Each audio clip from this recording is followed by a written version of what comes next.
Ladies and gentlemen, please welcome AIAA President John Langford, President and CEO of Aurora Flight Sciences, a Boeing company.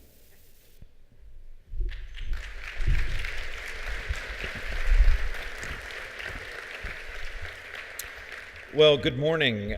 And on behalf of Dan Dumbacher and all of the AIAA staff, it's a real pleasure to welcome all of you to Aviation 2018, where our theme this year is Expanding the Envelope, Partnering for Transformation. So we have an outstanding week organized here for you. I'm really happy to see so many people up at 8 a.m. for the starting plenary to get up and attend these sessions. So a couple of housekeeping notes to start with. The first is that you should all have received a flight plan email. This is a daily update of what's going on. If you didn't get it, it's going to the emails that you registered with, so you could go to the registration desk and check in on that. The other essential thing for the week will be the Aviation Forum app, which has instructions. There's instructions on how to download that app and use it. And if you need technical assistance on that, Craig Day is the guy. He's sitting right here, and so see him, and he'll help you get it working. So a couple of thank yous. First of all, to our corporate sponsors. Lockheed Martin is the premier sponsor this year. They have a big plant out in Marietta. That plant has a special place in my heart. That's where I did my first internship, actually working on the C-5 wing structure. So it's a great facility out there. Boeing, Honda, Airbus Americas, the Georgia Center for Innovation, DAR Corporation, and Bastion Technologies are also important sponsors of this week's conference, so we appreciate all of their support. Aerospace America is our media sponsor, and they'll be covering the event, and the AIAA through Aerospace America will be covering the event on social media and also driving that into those flight plan daily emails. Also like to recognize the people who put this conference together, the Executive Steering Committee and the Technical Program Committee. Could I ask everybody who was on those two committees to stand for just a second to be recognized? If you're on the Executive Steering Committee or the Technical Program Committee, if we could give these folks a round of applause. Thank you.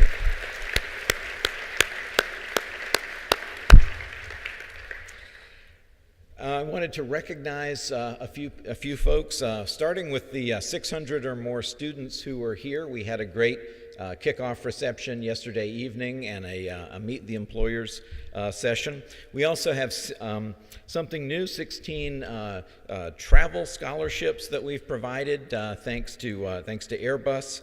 And we have the diversity scholars sitting here in the front row. If I could get all of you guys to just stand up for a second and be recognized. This is part of a travel scholarship program that and we'll get a picture of the group right after this. This is part of a travel support program to help increase the number of students who can be at these fantastic events that we put together. We will be having the exhibit hall that'll be opening tomorrow. I really encourage people to go through that, both for the different company exhibits that exist and also the AIAA's hub, which is literally, as it's named, a hub of activity and information for all of the AIAA members. The foundation has its silent auction, so I encourage everybody to go participate in that and bid things up and hopefully win some great models or books or things like that. The AIAA's foundation supports K through 12 undergraduate and graduate scholarships and other forms of educational support. So be sure to visit the hub during the week. So this morning our theme is New Paradigms in Aerospace Development. And to kick that off, I want to call up Juan Alonso. Juan is a professor at Stanford in the Aeronautics and Astronautics department. He did his undergraduate at MIT, his graduate work at Princeton, and he is the head of the Aerospace Design Lab at Stanford and also the Aviation 2018 General Chair. So Juan, if you would come forward and introduce your panel. Thank you.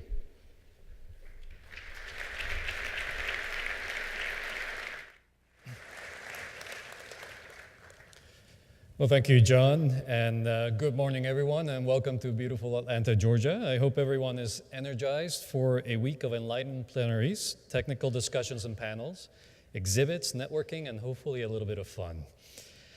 The aviation community is undoubtedly in the midst of a renaissance. Major developments in autonomy, sensor technology, propulsion systems, prototyping, and test and analysis capabilities are enabling new approaches to vehicle development that are revolutionizing vehicle design. Innovative organizations are combining standard, discrete, and sequential steps in the classical engineering design process to accelerate the pace at which we take ideas from just a sketch on a napkin to an actual flying prototype. These flying prototypes, more than ever before, are being carefully instrumented and used to complement standard analysis and design engineering practices. The results are striking. The results are striking in the sense that new capabilities are becoming available, development timelines are being significantly shortened, and new markets and opportunities are being developed. For this open plenary, we have invited 4 visionaries of these new paradigms in design processes to explore the paradigms, to share with you the ideas and experiences that they have, and to discuss how we got here and where we're going and what it all means to our community. Before we get started, I'd like to give you a reminder that whether you're here in Atlanta or you're watching this through live stream, we're using the Conferences.io site for speaker questions during the plenary and Forum 360 sessions. The URL is aiaa.cnf.io, and if you go there, you can type in any question that you would like, either the panelists today or any of the plenary speakers to answer. Let me introduce you to our panelists. I'll introduce them one by one, and they'll come up onto stage. First of all is Pradeep Fernandez, who is the Managing Director of the Disruptive Horizons organization of the newly formed Boeing Horizon X unit.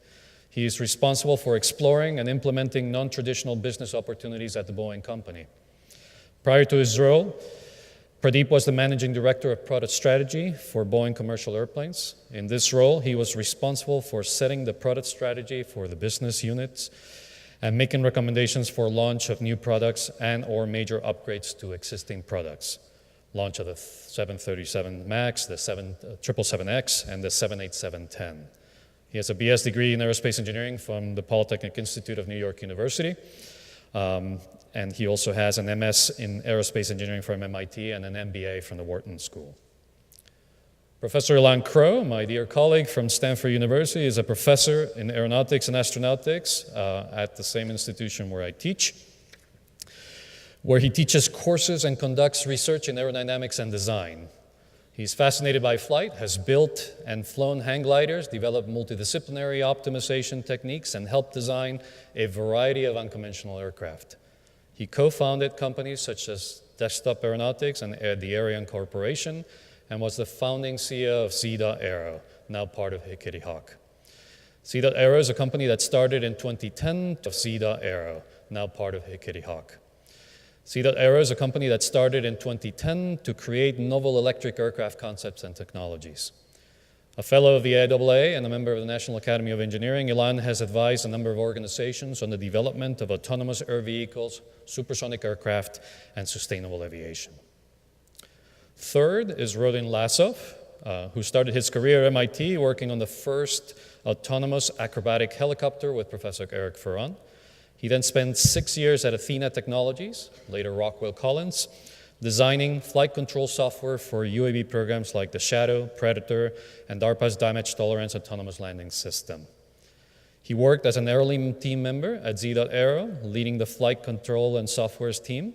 He then joined ACube, the Airbus Innovation Center in Silicon Valley, where he created and led Project Vahana, before stepping into the role of ACube CEO, managing a portfolio of projects, several of them focused on urban air mobility. He's passionate about bringing improbable concepts to reality and making personal flight accessible to all. And last but not least, Jack O'Banion is Vice President, Strategy and Customer Requirements for Lockheed Martin's Advanced Development Programs, also known as the Skunk Works. Mr. O'Banion's work at the Skunk Works includes projects ranging from new air dominance and strike platforms and capabilities, C4ISR and distributed battle management solutions, next-gen air mobility, advanced unmanned aerial systems, autonomy and human-machine teaming, hypersonics, directed energy, and advanced power generation and solutions such as compact fusion power. Mr. Urbanion's efforts also include enhancements to current weapon systems to improve their effectiveness and maintain their relevance in the face of rapidly changing operational needs. We're going to begin the panel with a few slides from each of our panelists. Pradeep Fernandez will kick us off, and after that, we'll begin the actual discussion. Pradeep? Thank you. Good morning. Can you hear me? Yeah, thanks for having me here. As Juan mentioned, I work for Boeing Company, and I will represent the commercial aerospace business here. As you all know, probably, I've looked into in the industry. It's a robust and growing industry. The market is growing faster than we can imagine, and significant innovation, significant investment has gone into the industry. But if you paid attention, and probably you are, there hasn't been a structural change in the industry. The airplanes look the same, even though it's extremely efficient, and the OEMs are putting a lot of money in increasing the efficiency. We haven't seen a new layer or new mode of transportation. Well, my chart is showing on the screen there. There's a new opportunity right now, as Juan mentioned, and you probably have read. There's a convergence of capabilities that are coming into being. I'm not going to describe each one of them, but the title should be self-explanatory. The connectivity, there's an increase in battery density, promise of AI. I'm being careful here by saying promise of AI and not saying it's here already. Maturation of autonomy, new business models, and finally, and most importantly from a commercial perspective, consumer desires or consumer expectations are all converging to give us a promise of a new thing. So you are at a place, as we've been observing for the last few years, maybe last 5 years, there's a possibility of creating a new capability or new layer of transportation that was not possible a few years ago. So that's the great news. I'm excited to be here. I'm excited to be part of Boeing and part of Horizon X. There's also one more chart I want to show you. Probably some of you know this. About 96% of the traffic goes through only 3% of the airports in the US today. The point I'm trying to make here is, if you think about the Uber model of using existing capacity to create a new business, the capacity is already here from an airport infrastructure perspective. What is not there is an economical machine that can make use of these airports. So that's where we need to focus on. So that's my last chart. I'm going fast because we've got only 4 minutes. Is to look at the fundamentals of our industry. Either you need new or unique capability, the lower red box, or you need new economics, or you need both to have a business case or a business that can thrive. So if you look at the chart, there are two vehicles that Boeing and our competitor Airbus has put out there, the MAX and the NEO. They are state of the art. To beat those is what we all need to focus on. Yes, I'm from Boeing, and I'm saying we need to beat MAX. That's why it's a disruptive innovation team that I belong to. We are looking into what would it take to create a new level of economics to be able to use the airports that are sitting idle in the US and rest of the world, right? If you look at the chart, the Q400 is 55% more operating cost, than the state of the art. You can see the rest of them on the screen.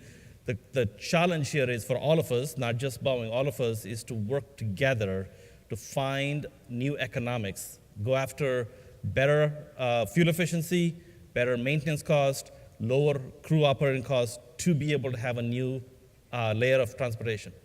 If we can't do that, then we have to come up with something that gives unique capability that today's system cannot provide. So with that, that's why Horizon X exists. We are trying to beat the game, beat our own game, and bring a new change to the industry. Okay, so I'm going to just put some pictures, some of the prototypes we worked on. There's a drone that we'll talk about later. The 787 was a great example, as I mentioned, where we prototyped and then brought a significant change to the industry by composite aircraft. We have a program called Echo Demonstrator, where we test new technologies on an incremental basis, on a yearly basis, to see how soon we can bring them into the commercial aerospace. And then finally, with our partner, our company that we just recently acquired, Aurora, we're experimenting eVTOL flight. So with that, I'm going to move on and pass the mic on to Elon. Is it? Elon, yes, please. Thank you, Pradeep. So, Thank you. Elon? Thank you.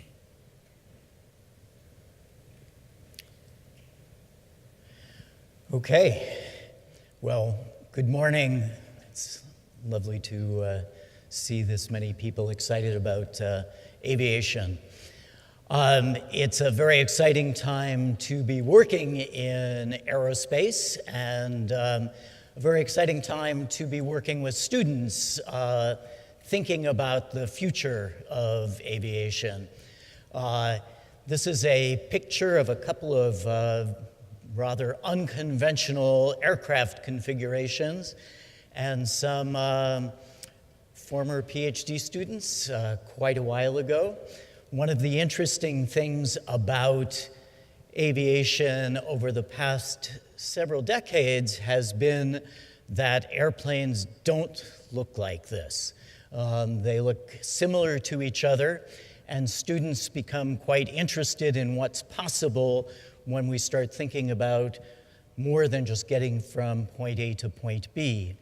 So to do that, to really make dramatic changes to aviation, we need to think about some things that are not so easy just to build and test fly.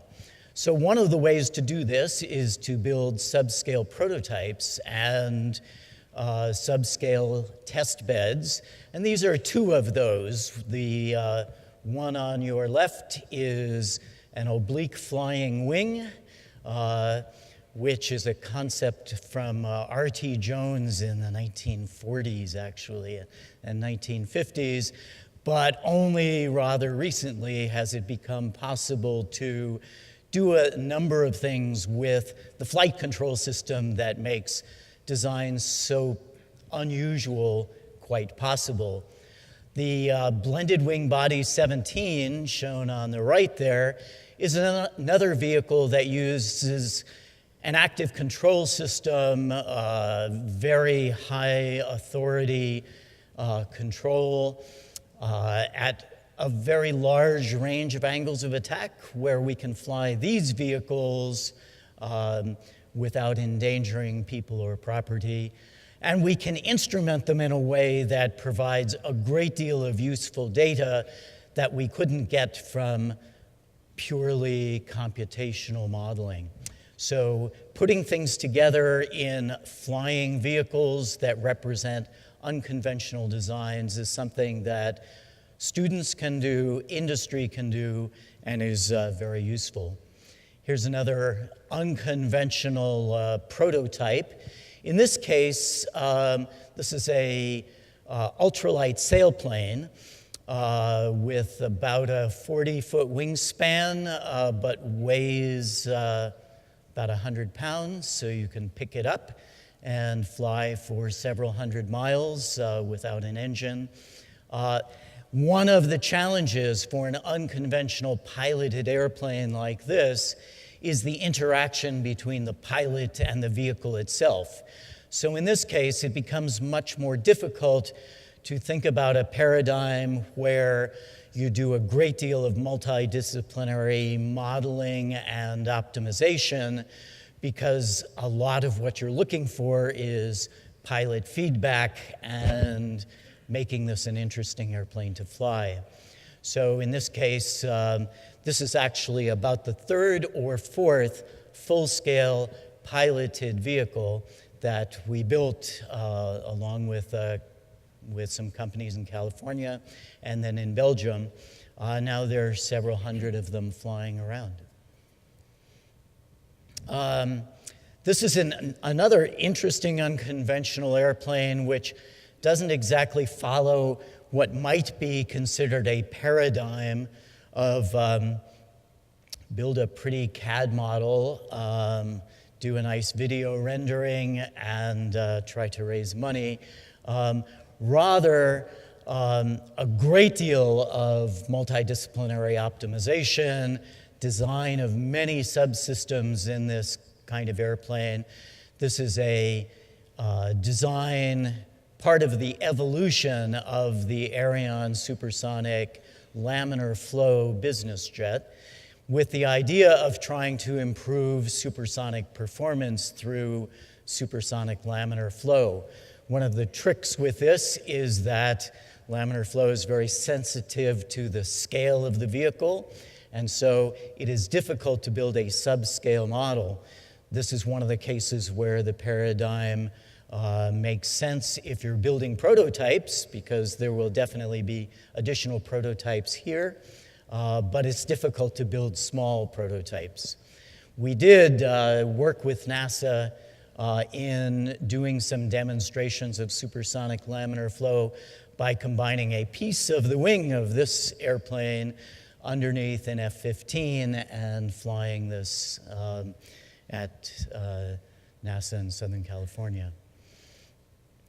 Finally, there are all kinds of very exciting new concepts. I won't show you the video, but this was shown on CNN not too long ago. This was one of the many prototypes for electric vertical takeoff and landing vehicles. This particular proof of concept airplane was mostly intended to show that you could build an autonomous airplane that could transition to very efficient forward flight and yet take off and land vertically. So the view is that we will be seeing more and more use of not only modeling and simulation, but component testing and complete vehicle testing at a pace that is really unprecedented in the development of new aircraft. Thank you, Elon. Good morning, everyone. You hear me? Great. Thank you again for having me here, Juan. So I am the CEO of A-Cubed, which is a fairly young innovation center that Airbus started in 2015. And a lot of the reasons why Tom Enders, the CEO of Airbus, started A-Cubed were, I think, captured in the topic of this panel.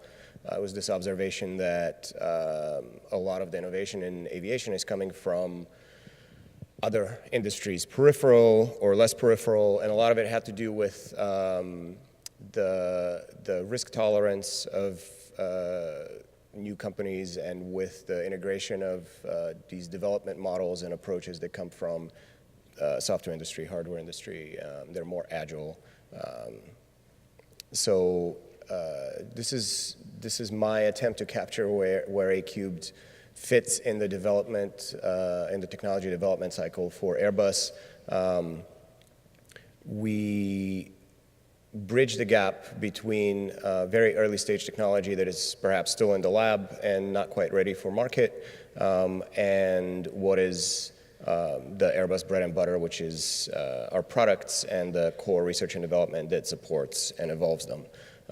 So in between, there's this gap that is normally filled by startups, an idea that is sufficiently mature, that it's out of the lab, it is ready to be integrated into products, but maybe the market for these products is 5 to 10 years away, and rather than be surprised by the emergence of these products, we would like to develop them ourselves in a model that's similar to an incubator, except we see the ideas and we develop them internally, and in the process learn as much as we can about the technology and about the market. So one of the domains that we've been pretty heavily focused in is what I guess we're all calling urban air mobility, which is, we made an observation that these electric VTOLs that Ilan just mentioned provide some significant advantages to classic VTOL helicopters in that they're cleaner, they're quieter, and they have a significantly lower operating cost, fewer moving parts, much simpler, and that creates a new market. It allows us to operate them in places where noise is a concern. It allows us to achieve, through redundancy, an equivalent level of safety at a lower cost, and that creates a new market. But it's also important for us to look at everything that will enable that market and that future. And beyond the vehicles, that has to do with the business case, how you actually operate them. Traditionally, Part 135 operators have operated under a specific model that's different from the mass market model of network operators like Uber. So how do you marry those and still still be compliant with regulations and still achieve the equivalent level of safety that everyone expects. And then how do you actually integrate them into the airspace? And so we started 2 other projects in addition to the vehicle project. One is called VOOM, which is operating as a business currently in Sao Paulo and in Mexico City, and it develops this on-demand or near on-demand helicopter air taxi model. The other one is Altascope, which is our air traffic management and regulation project, which looks at the most practical way to integrate new types of vehicles with a high degree of autonomy into the airspace. And of course, we have our actual vehicle project, Vahana, which is flying a prototype today. What all of these projects have in common is that we focus on actually delivering a demonstrator product in relatively ambitious timeframes. And we go for full-scale, actual convincing demonstrations. So on the topic of today, I thought maybe it would be interesting to look at the timelines that we've been able to achieve by bringing new types of talent and new paradigms for development that borrow heavily from the software world, continuous integration, and really moving quickly to produce convincing demonstrations. So Vahana started in 2016. Its first full-scale flight was in January of this year, and it's continuing envelope expansion today. And VOOM started in February, and you'll notice in July it actually flew with passengers in Sao Paulo. And then it took us a little bit to actually build the business and the business model that we actually believed in and wanted to develop further. So I'm sure we'll get into it further, but these are the types of results that we've been able to achieve. Could probably do better, but we've been pretty happy with what we've discovered and how we've been able to get here. Thank you. Thank you, Roden. Chuck. Very good. Well, thank you. Good morning, everyone. It's a pleasure to be here with you.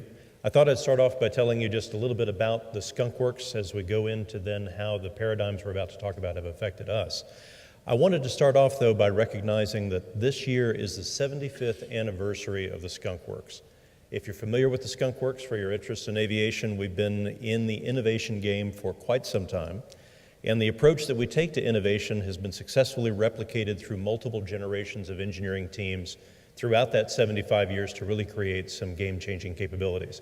So I thought I'd talk a little bit about what's unique about the Skunk Works and how we came to operate in the way we do. Our origins come from World War II.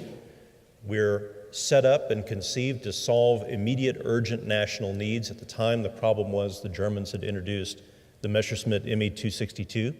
It was 100 miles per hour faster than anything we had. It was the first operational jet fighter, and it was ripping up our Allied air formations at will. And so one of our founding engineers went forward to the Army Air Corps and made a commitment that in 180 days, his team could produce the first operational jet fighter for the United States. Interestingly, and a little difference in contracting from the day, Dayton came back and said, all right, you're on. Come back by here in 3 hours for your letter of intent. Your 180 days start when you step on the 5 o'clock flight for Burbank out of Dayton. Go. He returned with a letter of intent, erected a circus tent in the parking lot because we had no room for the program in the facility at war production, and in 143 days produced a flying prototype for an operational jet fighter that could take on the 262. A fantastic accomplishment achieved by 23 engineers, one of which was Kelly himself, a handful of artisans hand-chosen from the production line, putting the best of the best together with a very tightly drawn set of requirements to produce something remarkable. And that basic formula is what has defined what we've done in the Skunk Works ever since. And it's been replicated through multiple projects. And so Kelly put together something that you can find online, his 14 rules for how to do rapid innovation development, but it basically centers around the idea of keeping the group small, have a very close, intimate relationship with an on-site co-located customer that's part of the team, working to a very narrowly drawn set of requirements against a tight timeline and a limited budget to produce a significant miracle with a general guideline of 1 miracle per aircraft and flying fast. Get to prototype quickly, learn fast with real hardware, and produce something truly game-changing. And that's what's been replicated across multiple projects since.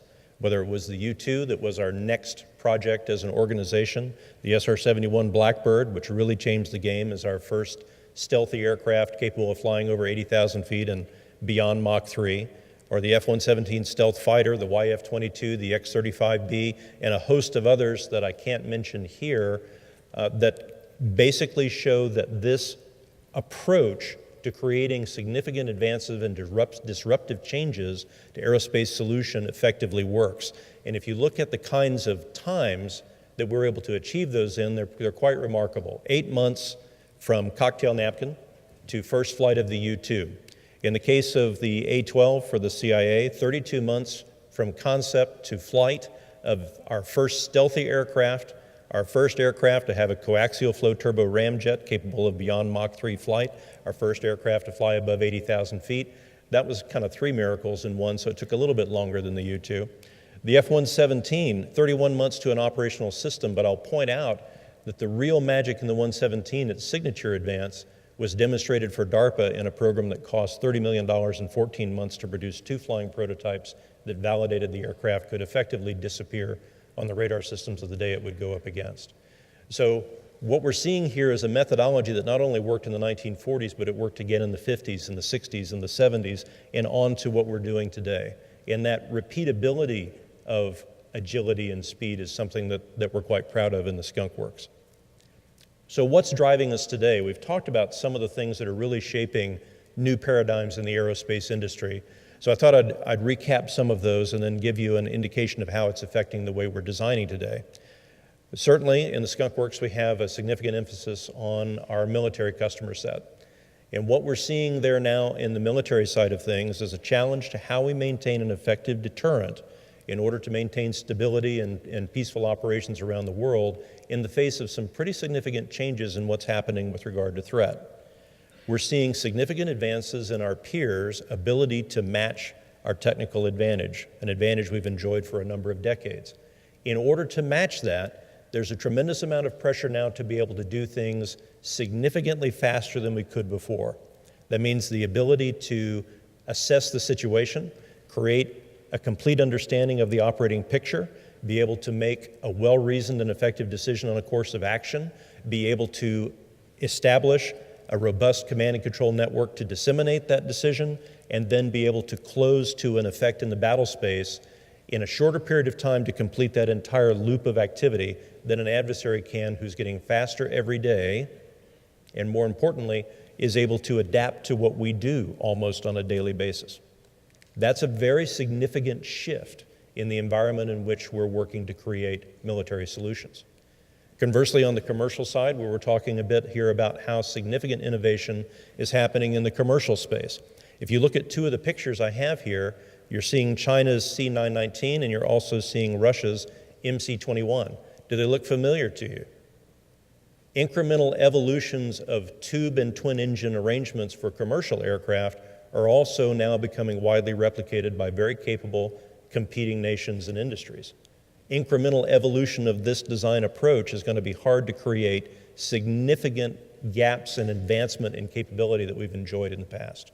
So that begins to introduce some of the things that Dr. Crow was talking about in terms of radical new approaches in commercial aviation to be able to create significant advances to distance ourselves again from peers who are closing the gap on our capabilities. All that has to happen in an environment of limited budgets, but there are budgets. And there are agencies out there like NASA, which I'll talk about more about in a moment, that are giving us the tools to be able to create those advances.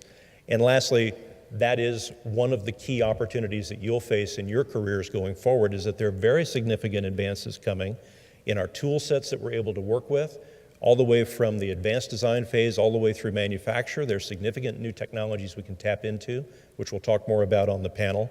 And there are also some very exciting new technologies coming in the solution sets to draw on in terms of what's happening in propulsion, what's happening in aero flight sciences, and what's happening in adjacent markets, as we were just mentioning, with regard to what's happening in commercial software, autonomy, all elements that we can draw from industries that are not necessarily aerospace, but create significant opportunities to create new capabilities in the aerospace world.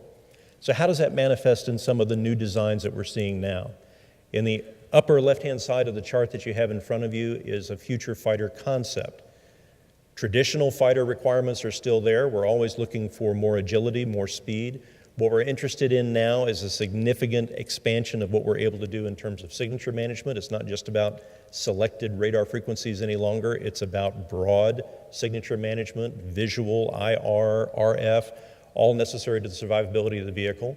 We're seeing significant changes in the weapon sets these vehicles are being asked to carry, not only in their kinematic weapon capabilities, but also in their ability to wield directed energy, electromagnetic types of weapons that are able to create effects in the battle space. And all that shifts what the vehicle needs to look like on the inside in terms of the amount of power and cooling capacity it has, and a tremendous drive to a significant expansion in processing power. So lots of fundamental changes in what these vehicles are going to be like, both inside and out. On the unmanned aerial systems, we're seeing UASs driving into mission areas they've never been in before. To be able to create collaborative effects in a man-machine teaming arrangement interacting with manned platforms, to be able to create new dilemmas for an adversary to maintain that deterrent, and create a significant different approach to how we handle the numbers games in terms of how many assets we're able to field for the budget we have versus how many assets our adversary can. What we're looking for and have traditionally pursued in the Skunk Works is how to create an asymmetric advantage, how to be able to spend $1 on our side and force an adversary to spend 20 in order to enforce that deterrent to undesired aggressive action on an adversary's part. The ability to now also create effects across multiple domains is a new emphasis. The blurring of the boundary between space and the air domains to become one continuing operating environment.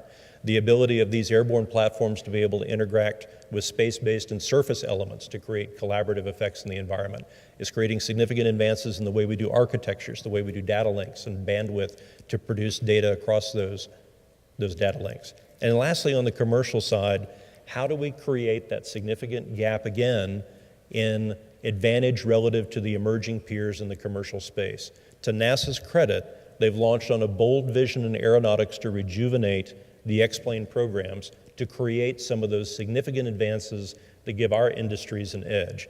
And we're very proud in the Skunk Works to be launching off on the first manned full-scale X-plane prototype in 30 years coming from NASA. And we're very proud to be building that aircraft, as you see in the photograph. That's the low-boom flight demonstrator. This is an aircraft that is designed to completely change the acoustic signature of an aircraft flying at supersonic speed.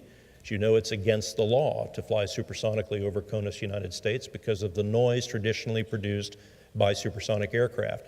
This design is intended to substantially alter the character of that signature to something that's far more benign and acceptable to communities, with an eye toward changing the regulatory environment so that a whole new industry of aircraft, from business aircraft to airliners, can now open up a new domain of flight that hasn't been available to it before.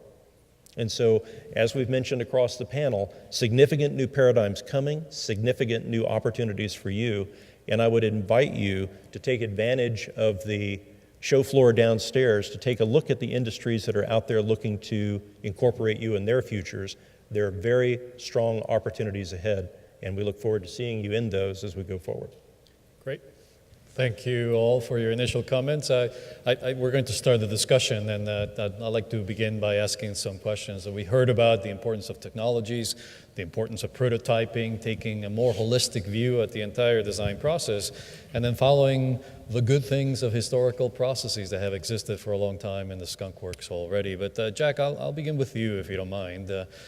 Have you adapted some of the approaches and the methodologies that Kelly started with to introduce new ideas, new technologies, new methodologies to do analysis and design, or are you continuing in more or less the same vein that what you've done in the past? Well, it is in the same vein, but enhanced by the technologies that are now available to us as designers. So starting at the designed end of the spectrum, we certainly continue to draw the best of the best to begin with. But what we're working now to do is to take advantage of artificial intelligence and enhanced integrated design tools to augment what those teams are able to do.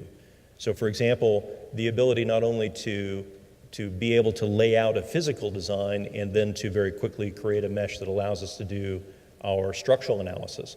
But now, for example, in the case of the low boom flight demonstrator, very early on in the design process, we're able to link together not only the aerodynamic and the structural, but now we're able to bring in the thermodynamic and the acoustic very early on in the conceptual process to determine which comparative design is going to be the stronger player as we drive to prototype. And then we also begin to look at how to link together other disciplines as well. So for example, if I've picked a certain ingot size to make a hog out piece of structure that I want, I would like for the system to say, hey designer, did you know if that was 1 inch narrower, it would be half the cost because it's a standard billet size? I'd like to know that as I go forward. I know Alon's done a lot of work in aircraft synthesis, and used to be when you were doing aircraft synthesis and you were optimizing for range, you might have walked past a very strong sensitivity to takeoff performance, and the system wouldn't know that was important to you.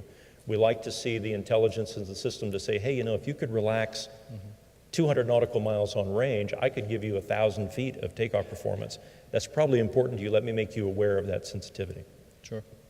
Ilan, you've spoken about the historical role of prototyping and learning about new aircraft designs, but today's prototyping is not the same as 20 years ago. What has changed, and why is it that many of these new startup-like companies are beginning to look at prototyping as an integral part of their design processes? Yeah, let me start out by saying I'm quite on board with doing some of the virtual prototyping that Jack talked about, and there's a great deal that you can do with that we could not have done in the past. I was just thinking that Professor Alonso and myself co-teach a graduate class at Stanford to design and build and flight test autonomous aircraft for a group of graduate students, and they work in teams designing these things and flying them in about 70 days. So it's a very intense proposition. But it's interesting because these students come in knowing how to do a lot of the virtual prototyping and simulation, being able to do large eddy simulations, being able to do AI things even with TensorFlow, but they've never glued two things together. Just being able to create a test fixture out of 80/20 aluminum and get it done in a week is tremendously important. And so my basic view is that it does take more than just imagination to design new aircraft. It takes some very hard work, a lot of experience, and this is going to be a very important part of prototyping. And it's one reason to do prototyping, because you learn what you didn't imagine. But even in these classes, we talk about the level of instrumentation that is possible to introduce into these prototypes in a very short period of time is astounding to me. I don't know if you've seen the evolution over the years and whether the value of that prototyping is increasing or remaining constant. Yeah, so we had drones that used optical flow fused with inertials, fused with GPS, all in an all-up takeoff weight of 300 grams this last year. And it is just remarkable. So continuing on this discussion of new paradigms, Rodan, I think you alluded in your initial remarks to the fact that it's not just about range, it's not just about payload, but it's about everything else, including the business case. Is this something that you guys inside of A-Cubed are introducing into the design practices? And if so, how? Yeah, I mean, I think we're all basically saying the same thing. Yeah, we do believe that if you're going to do simulation and if you're going to try to convince yourself of a prototype and do rapid prototyping, you could focus on the technology and then wait and hit the business case wall later. But we have, so first, I'm not sure I can take credit for introducing it, but one of the things that's important that comes a little bit before that is finding the right talent. And we tried not to be prescriptive about who we wanted or how we wanted to do it, but who we've found and the team that was assembled tends to be um,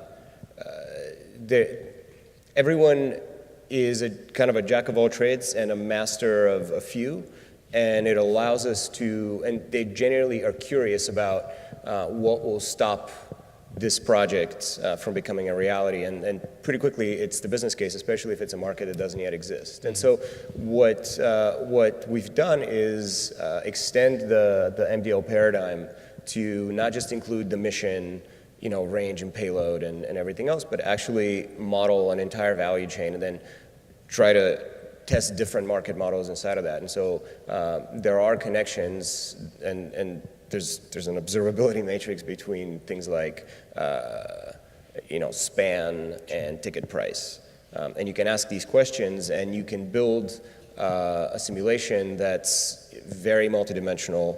And it's, you don't do it in Excel, you do it in more complex computational tools that allow you to turn it around in whatever way you want and answer whatever question you need on any particular day. And it's powerful in that it allows you to integrate that into the agile paradigm, continuous integration.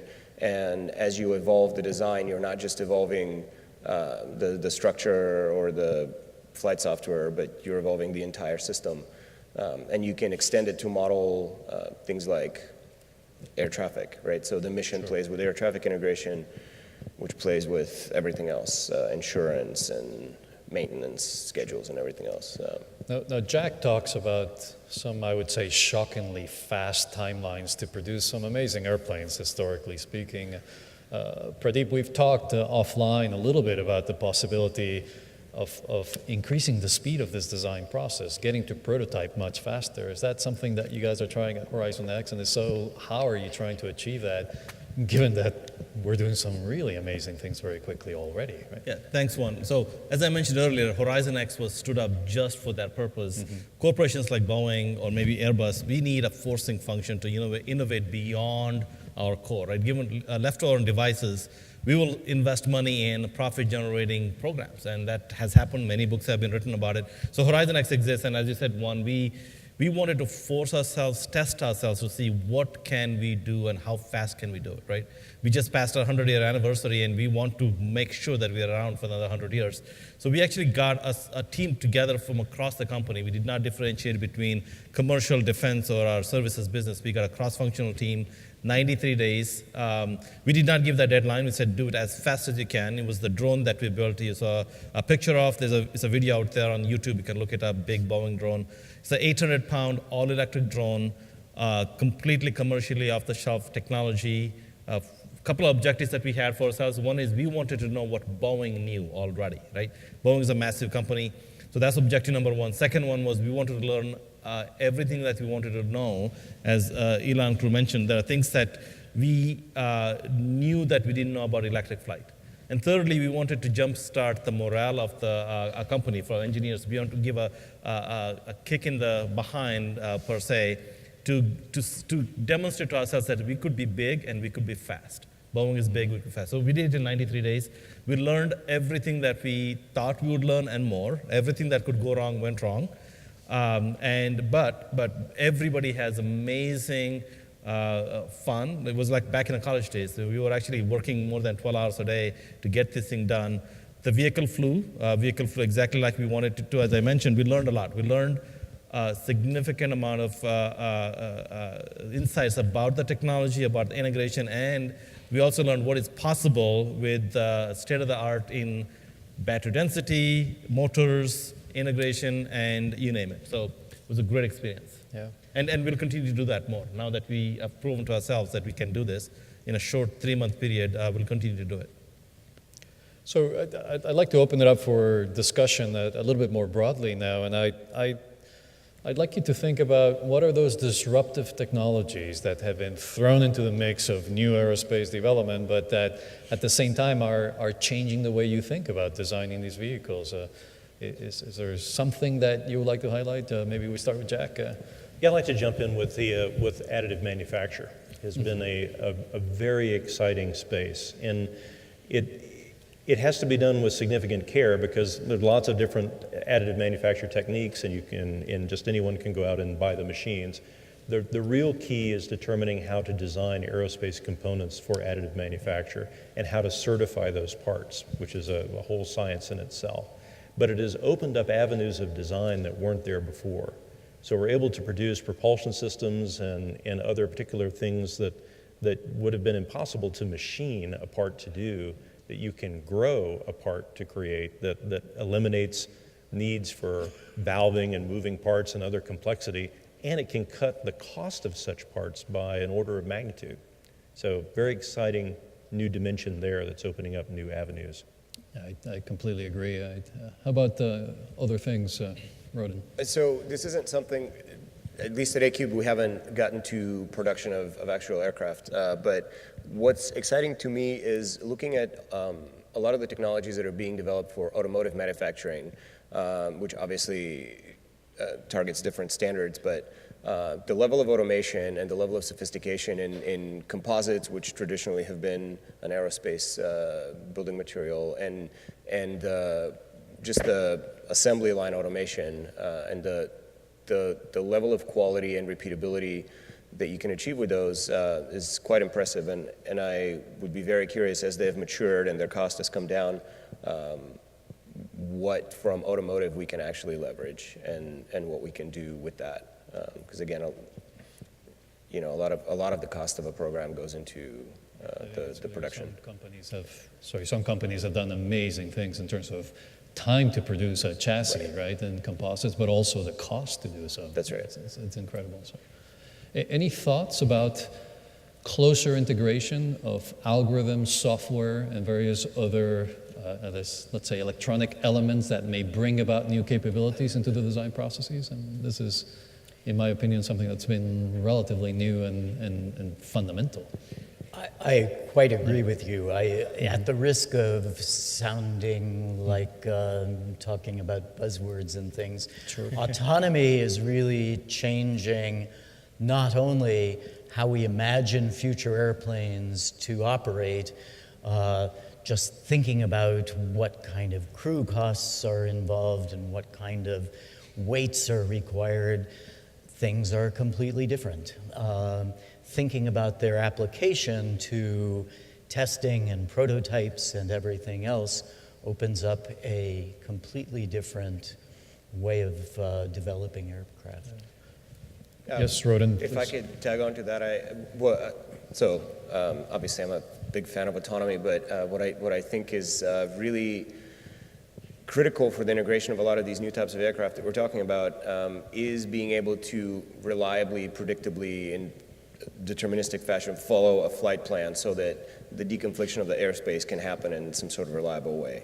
And autonomy, or like a high degree of automation, actually enables that to happen. And it allows you to have capacity that we haven't been able to do, we haven't been able to have before, especially if we want to have them in dense urban populated areas, which is where everyone wants to fly drones, and where we're targeting some of the vehicles we're building. Jack, you wanted to say something? I was just going to point out that to the credit of the DoD, there's been an emphasis now in the way we build software that's fundamentally different from how it's been done before.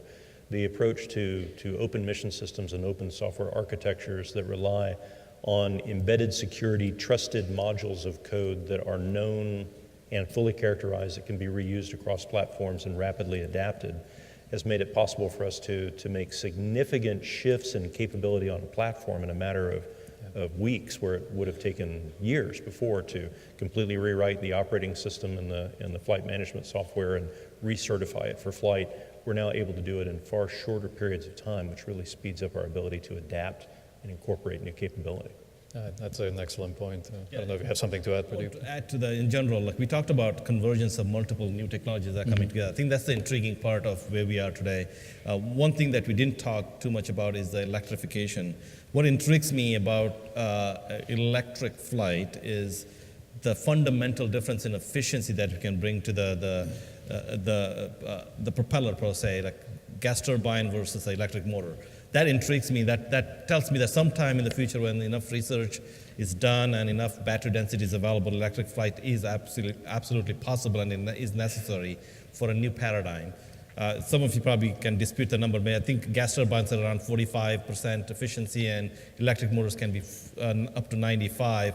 We need to unlock that efficiency gap there, right? The energy density is not there yet for a fully functional long-range electric flight, but when it gets there, we can harvest that energy, the efficiency. So that intrigues me, combined with autonomy and then maybe machine learning and AI to go to the next step of the efficiency. So there is something possible. That's why I title it The Opportunity and the Promise. It's not fully here yet. Here, it probably is here for prototyping, but not for commercial use. We absolutely need to close the business case for a massive market uptake.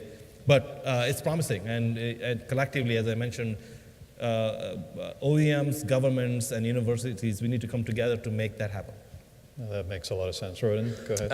I would like to vehemently disagree Okay. with my colleague. Thank you. On just one simple point. There are missions and there are business cases that I believe close today for electric, and we've shown you some of them here. And I think the electric VTOL, with ranges of up to about 100 kilometers, have a business case. It's essentially a helicopter that has lower range than most helicopters, but that range is very meaningful for a large portion of the population, and within that range you can actually build and integrate vehicles that I believe are certifiable and will actually have users. So we have 5 minutes left in the panel now. I was going to ask you guys about other things, but I'm seeing some questions from the audience that are linking up with some of the topics I wanted to bring up. And one is the question of talent. If you want to do things differently, if you want to do things more quickly, you're going to need the right size team and the right elements in each team. What are you guys doing to try to attract and retain the talent, and also to inspire the talent to devote their energies to the types of projects that you want to pursue? So Yeah, I'll Jack. start off going down the row. One of the fortunate things we have is that we were able to attract a lot of talent to the mission we perform. And so where there's a national mandate or a very critical new capability required, that's often where we move toward. And we find a lot of people are very motivated by that. And we also are looking for top talent that is able to be comfortable in an advanced design environment where there aren't a lot of knowns when you start off and you're not certain which the right technologies are perhaps or not. And the ability to sort through that quickly and discern from that the most viable solution that's going to really create the game-changing capability is a special kind of person. And we work hard to seek those people out. Roden, do you want to add? I fully agree with everything Jack said. ACube doesn't have the same brand recognition as the Skunkworks, and so we struggled a bit with the level of how stealthy should we be with projects that are quite risky in the beginning, and we are not quite sure exactly how they will work. And if you're that stealthy, you can't find the talent to actually help you build it. So that was one trade-off that we had to do, and we actually started with a small team. And as soon as we had this MDO that we talked about and had confidence that what we were proposing would work, we tried to be more public and inspire people, and that's helped a lot. But I wanted to talk briefly about the topic of talent beyond just recruiting. I mentioned that the type of people that we look for, these jack of all trades, we actually call them jackalopes. It's our mascot. But what I found works really well is to empower people to make decisions and really own those decisions. We don't go for necessarily a flat organization hierarchically, because if two people own a decision, then no one owns a decision. But we do try to go for a functionally relatively flat organization where a lot of people have expertise in a lot of different things. And when you're moving fast, that really allows you to be agile and decide when it's good enough. And the last piece that I'll say is, I think what's made our teams move so fast and still produce great results is what I like to call the relentless pursuit of adequacy. It's not perfect, it's good enough, and that often turns out to be pretty great. That's excellent insight. So we have 2 minutes left. Quick answers, please. There are amazing questions from the audience. One of them says that the key driver to the cost of development and a key driver is the cost of development and especially certification. So what are the keys to certifying some of these unconventional vehicles that you're talking about? So, Ilan, Pradeep, any? I wish I knew. It is a real challenge, whether you're talking about supersonic aircraft or eVTOL aircraft or autonomous aircraft in general.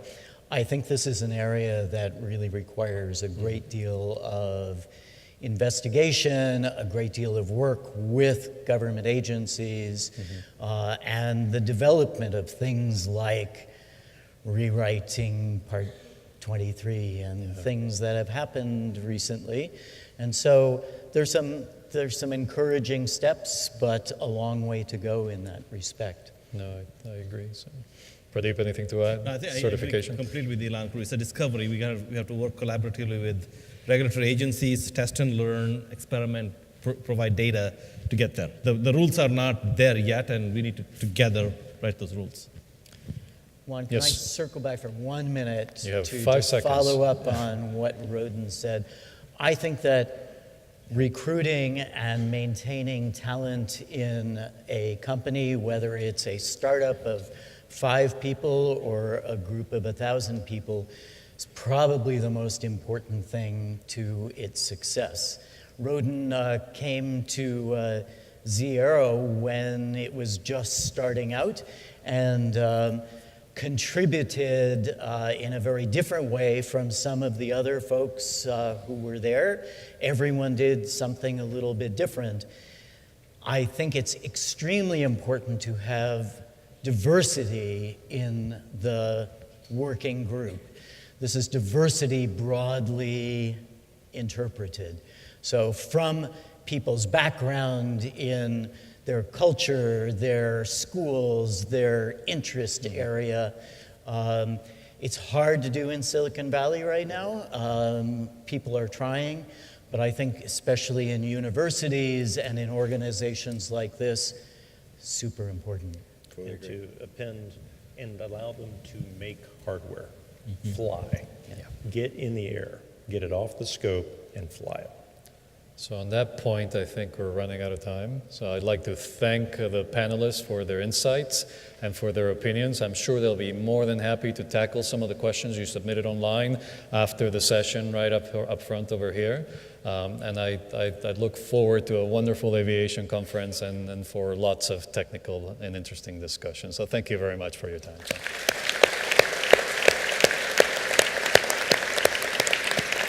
Thank you. Thanks.